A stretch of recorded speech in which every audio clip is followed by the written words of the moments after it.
اسلام زندہ باد، اسلام زندہ باد، اسلام زندہ باد۔ پرسوں یہ حدیث میں نے پڑھی ابن ماجہ میں کہ ملک الموت کہتا ہے ایتھا النفس الخبیثہ کانت فی الجسد الخبیث، اے خبیث روح جو خبیث جسم میں تھی، اخرجی باہر آؤ۔ اب وہ واپس تو ہو نہیں سکتا، اپنے آپ کو روک تو سکتا نہیں، تو وہ حیران پریشان خوف زدہ، تو اس کے جواب میں اس کو ملک الموت کہتا ابشری ابشری بحمیم وغساق وآخر من شکلہ ازواج، تیار ہو جا خوفناک عذاب کے لیے اور کھولتے پانیوں کے لیے، کانٹے دار جھاڑیوں کے لیے اور بے شمار عذاب کی شکلوں کے لیے۔ تو اس کی روح کو جب کھینچتے ہیں تو رگ رگ سے وہ کٹ کٹ کے نکلتی ہے، تو سارا وجود زیر و زبر ہوتا ہے، سکرات کا درد ساری دنیا کے دردوں پر حاوی ہے۔ جب اس کی روح نکلتی ہے اور اس کو لے کر آسمان پر چلتے ہیں تو دروازے پر پہنچتے ہیں تو اندر سے فرشتے پوچھتے ہیں کون ہے؟ کہتے ہیں فلاں فلاں کا بیٹا ہے۔ کا نفس خبیثہ فی الجسد الخبیث، یہ تو وہی بدماش ہے جو بدماش جسم میں تھا، یہ وہ بدبخت روح ہے جو بدبخت جسم میں تھی، اس کے لیے آسمان کے دروازے نہیں کھول سکتے، اسے واپس کر دیا جائے۔ تو آسمان کے دروازے لا تفتح لهم ابواب السماء ولا يدخلون الجنة حتى يلج الجمل في سم الخياط، کہ ان کے لیے آسمان کے دروازے نہیں کھلیں گے اور ان کے لیے جنت کے دروازے نہیں کھلیں گے، پھر یہ وہاں سے نیچے گرائے جاتے ہیں جو اللہ کا قید خانہ ہے سجین۔ وما ادراک ما سجین کتاب مرقوم، وہ تمہیں خبر نہیں کہ وہ کیا خوفناک قید خانہ ہے جو اللہ تعالیٰ نے بنایا ہے، اسے وہاں دھکیل دیا جاتا ہے۔ پھر قیامت تک اس کے لیے انتظار کی گھڑیاں ہیں اور عذاب کی شدت ہے۔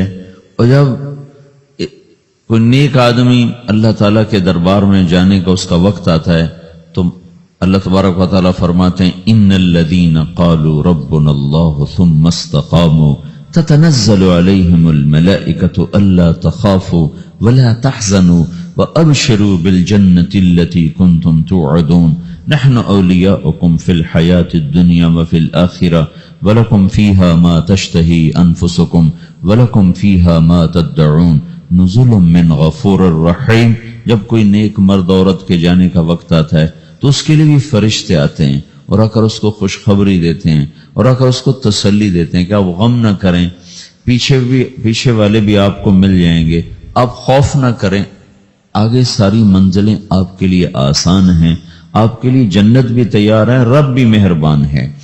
اور حدیث پاک میں آتا ہے کہ ملک الموت اور 4 فرشتے آتے ہیں، وہ 4 فرشتے اس کو سہلاتے ہیں، دباتے ہیں کہ موت کا درد اسے محسوس نہ ہو۔ اور ملک الموت فرماتے ہیں ایتھا النفس الحمیدہ کانت فی الجسد الحمید اخرجی، اے نیک روح جو نیک جسم میں تھی باہر آؤ۔ کیا کرو؟ وابشری بروح وریحان ورب راض عنک غیر غضبان، آپ کو بشارت ہو آپ کے لیے جنت تیار ہو چکی ہے اور وہاں کی ساری نعمتیں آپ کے لیے میسر ہو چکی ہیں اور اللہ آپ پہ راضی ہو چکا ہے اور اللہ آپ پہ خوش ہو چکا ہے۔ اس پر اس کی روح کو نکالا جاتا ہے، پھر سارے فرشتے اس کو استقبال کے ساتھ جب آسمان پر لے جاتے ہیں تو اندر سے پوچھتے ہیں کون ہے؟ کہ فلاں فلاں کا بیٹا، فلاں فلاں کی بیٹی۔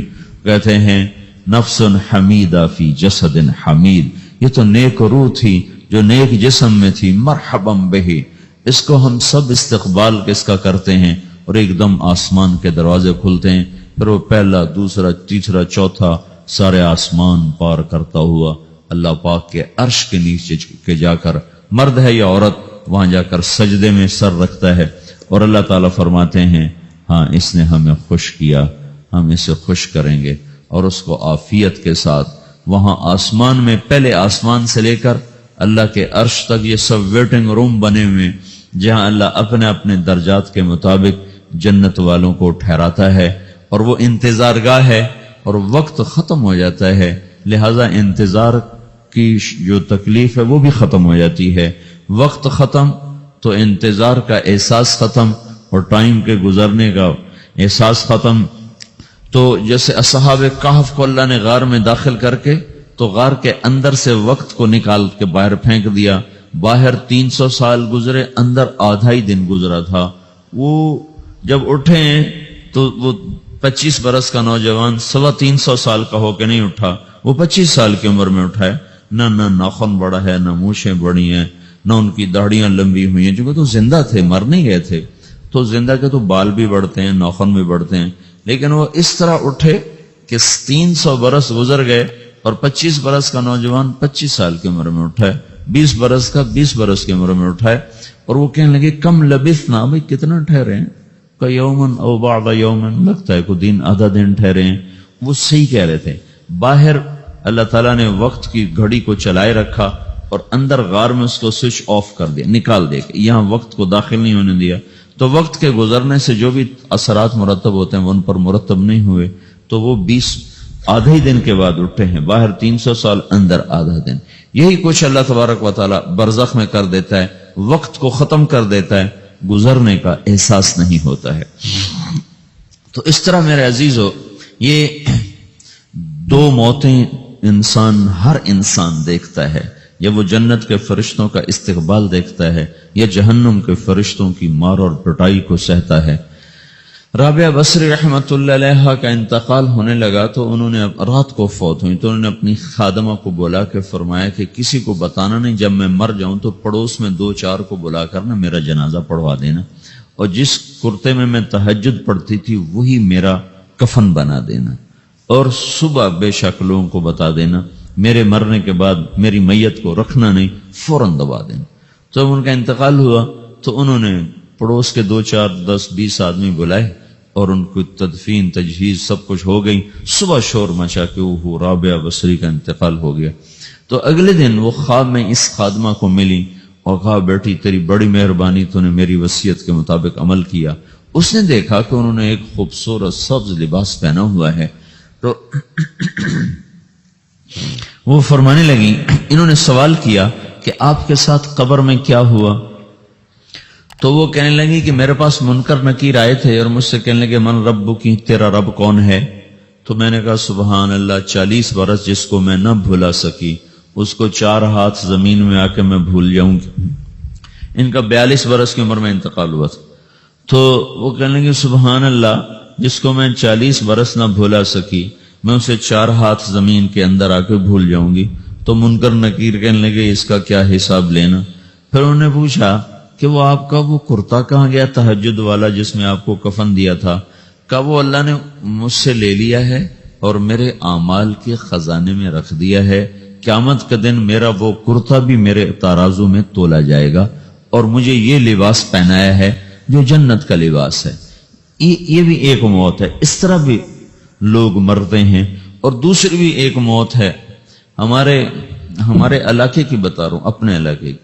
ایک ذمہ دار مر گیا، اس کی قبر کھودی، ساری بچھوؤں سے بھری ہوئی، ایسے جیسے چیونٹیاں پھر رہی ہوتی. تو انہیں وہ بند کر کے دوسری کھودی، ساری بچھوؤں سے بھری ہوئی. پھر وہ بند کر کے تیسری کھودی، ساری بچھوؤں سے بھری ہوئی. قبرستان میں اتنے بچھو کہاں سے آ گئے؟ یہ زمین کے بچھو نہیں ہے، یہ آخرت کی بلائیں ہیں جس کے ساتھ اب اسے قیامت تک رہنا ہے اور گزارا کرنا ہے.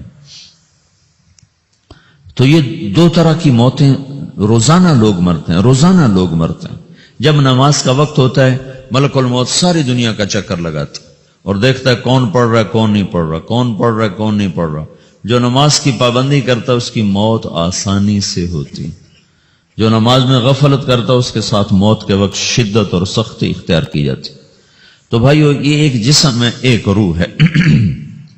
روح باقی رہنے والی چیز ہے، جسم مٹ جاتا ہے، پھر اللہ سے قیامت کے دن نیا جسم عطا فرمائے گا، ایک نیا جسم دیا جائے گا. روح وہی ہے جو اللہ کے خزانوں میں جمع ہو جاتی ہے. نافرمان کی سیاہ کالی روح ہوتی، فرمان بردار کی روشن چمکدار روح ہوتی ہے. تو اللہ نے کچھ تقاضے جسم کے رکھے ہیں اور کچھ روح کے رکھے ہیں. جسم کے تقاضے پورے نہ کرو تو یہ پریشان ہو جاتا ہے، روح کے تقاضے پورے نہ کرو تو یہ پریشان ہو جاتی. روح کی پریشانی جسم سے زیادہ ہے، چونکہ روح کی طاقت جسم سے زیادہ ہے. جسم مٹی سے بنا ہے، اس کی غذا بھی مٹی سے نکلتی ہے. روح آسمان سے ہے، اس کی غذا بھی آسمان سے ہے۔ روح کا تعلق جب تک اللہ سے نہیں جڑتا، اس سے بھوک اور پیاس لگتی رہتی ہے۔ جسم کو جب تک روٹی اور پانی نہ ملے یہ تڑپتا اور پریشان رہتا ہے۔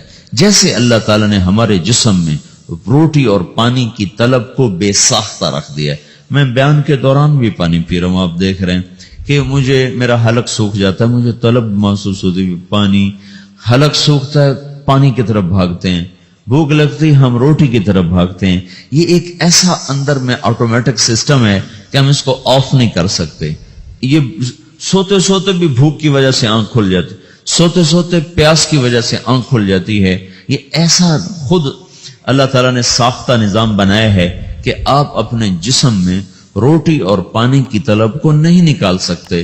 میرے عزیزو، ٹھیک اسی طرح اللہ نے انسانی روح میں اپنی طلب رکھ دی ہے اور اپنے رسول کی طلب رکھ دی ہے۔